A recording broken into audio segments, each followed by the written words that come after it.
They laughed at her.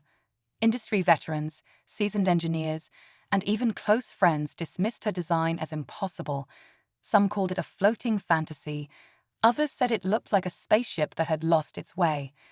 But she wasn't designing just a yacht. She was chasing a vision that would take years of quiet determination, sleepless nights, and being told no more times than she could count. At just 29, with no major backers and barely enough funding to keep a project afloat, literally, she sketched what would later become one of the most talked about luxury yachts on the planet. Her name? Not someone you'd expect in the world of billion-dollar boats. She didn't come from wealth or a legacy of shipbuilders. She started with a sketchpad, a stubborn belief in her design, and the kind of resilience most people only discover after hitting rock bottom. While others played it safe, she pushed boundaries, with curves that broke every rule in marine design, solar sails that seemed like science fiction, and a sleek structure that critics said would never survive the open sea. But here's the twist. Not only did it survive, it soared. Years later, that same ridiculous yacht has been valued at over $1 billion and is now docked beside the world's most iconic vessels. It's praised not just for its futuristic beauty, but for changing the very idea of what a yacht could be. So, how did a young woman with no connections and a so-called impossible idea build one of the most valuable yachts ever made? And what happened in the moments before her breakthrough that no one saw coming? This is a story of vision, rejection, and the billion-dollar comeback that stunned an entire industry. She didn't grow up around yachts. In fact, the closest she ever got to the ocean as a kid was a yearly trip to the coast with her family, packed into a beat-up van with more dreams than money. Her fascination with boats started early, though, flipping through magazines, watching documentaries, sketching wild designs in the margins of her school notebooks. While other kids were drawing cars and superheroes, she was imagining vessels that defied gravity, that didn't just float but inspired. By the time she finished university, she'd already clashed with her professors more than once. Her designs were too bold, too futuristic, and definitely too expensive. One advisor even told her, "No one's going to trust a concept like that from someone like you." That stuck with her, not as an insult, but as fuel. Still, vetting from a drawing to a billion-dollar yacht wasn't just a creative battle. It was financial, emotional, and deeply personal. Investors turned her down. Shipbuilders wouldn't return her calls. She pitched to over 30 companies before one small Scandinavian firm agreed to help her build a scale model, just to see if the design could float. It wasn't glamorous. She was working 3 part-time jobs, sleeping on a friend's couch, and pouring every spare dollar into that prototype. And even then, people kept laughing. "She thinks she's going to change the yacht industry," one industry blog mocked. But while they mocked, she was making quiet progress. Behind the scenes, her model was showing something no one expected: unmatched efficiency, radical energy design, and stability in rough waters. Whispers started. A few skeptics began to ask questions, but no one knew the full story, not yet, because something was about to happen that would change everything. The turning point came during a Marine Innovation Expo in Monaco, an event packed with billionaires, luxury yacht designers, and industry insiders. She wasn't on the guest list. She didn't even have a proper booth. What she had was a folding table, a digital slideshow looping on a second-hand laptop, and the scale model she'd carried in a suitcase across 2 countries. Most people walked right past her. A few paused, gave a polite smile, then moved on. But late in the day, a retired naval engineer noticed something. Not just the sleek look, but the balance, the aerodynamics, the solar integration. He didn't say much then, but he took her card. Days later, he called. That single call opened doors, but also drew a line in the sand. Some investors wanted to buy the design outright. They offered large sums, but only if she stepped aside. They called it a business move. She called it erasing her. When she refused, the tone shifted. Suddenly, whispers turned into roadblocks. Legal threats surfaced. One company even tried to patent a design suspiciously close to hers. At the same time, journalists started digging into her story. Some praised her. Others questioned everything, from her experience to her funding sources. A few hinted she had help, trying to discredit her work. Online forums were split. One side saw her as the future of luxury yachts. The other claimed she was just a lucky outsider riding hype.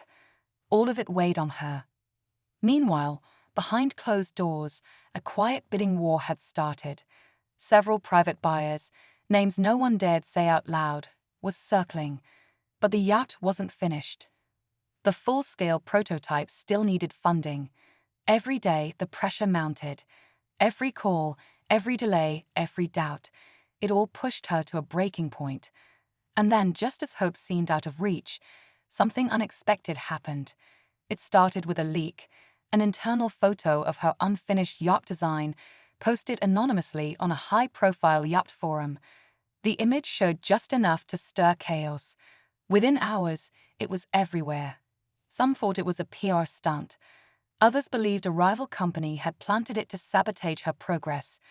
Either way, the reaction was explosive. Industry blogs dissected every angle. One headline read, "The $1 billion dream, or the biggest flop in yachting history." Investors grew nervous.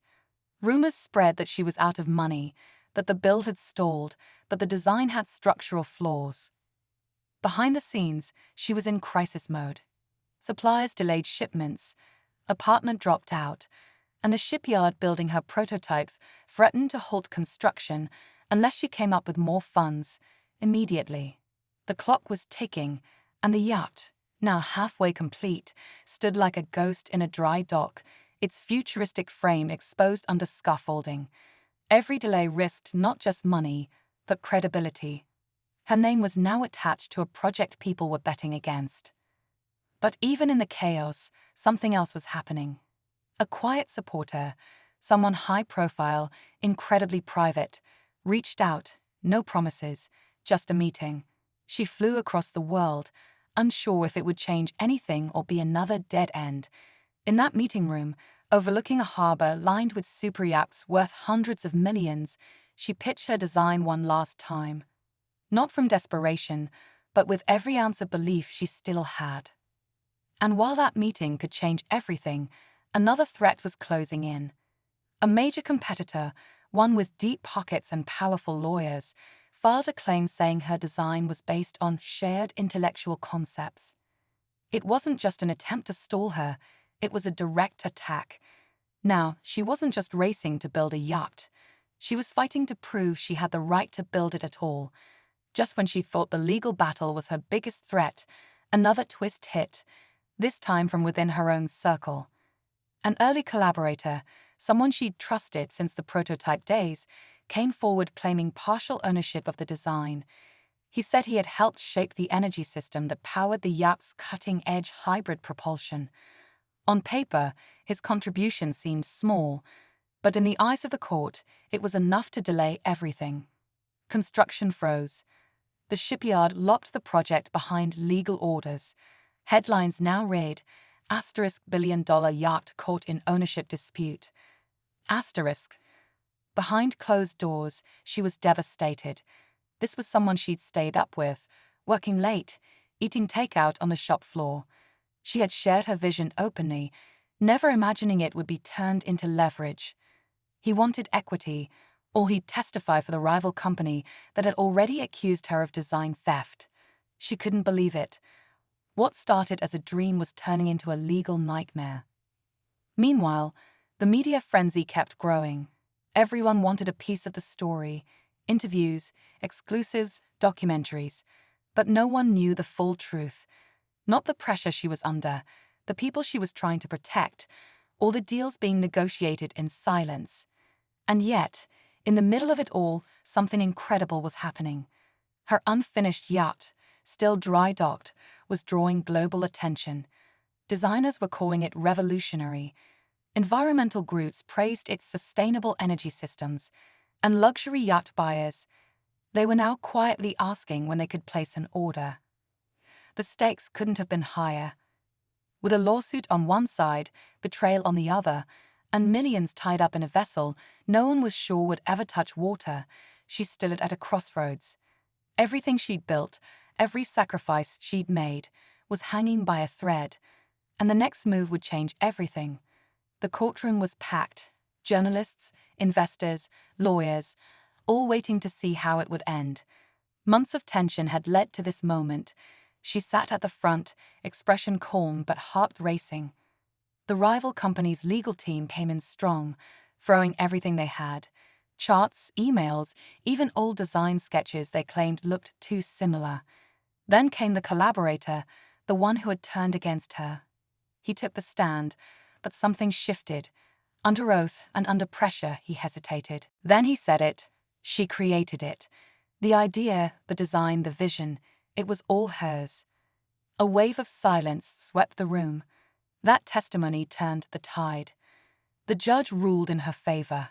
The yacht was legally hers. Every line, every innovation, every bold choice. News of the victory spread like wildfire. Construction resumed the next day. In less than 6 months, the yacht was complete.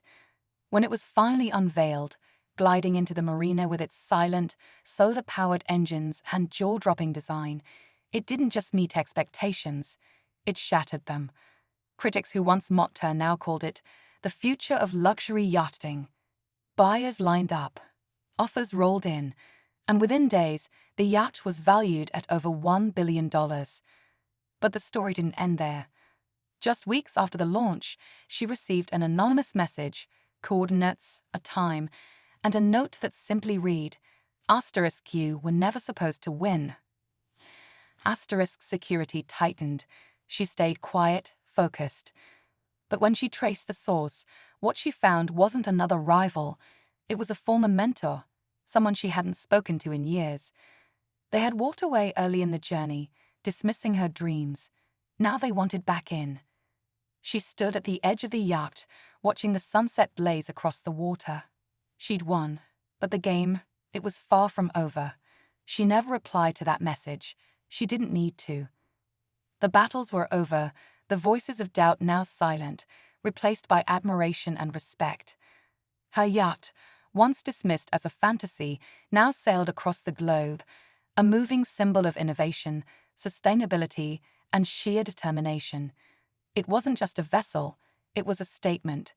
Solar-powered, with zero-emission technology and unmatched design, it rewrote what a luxury yacht could be.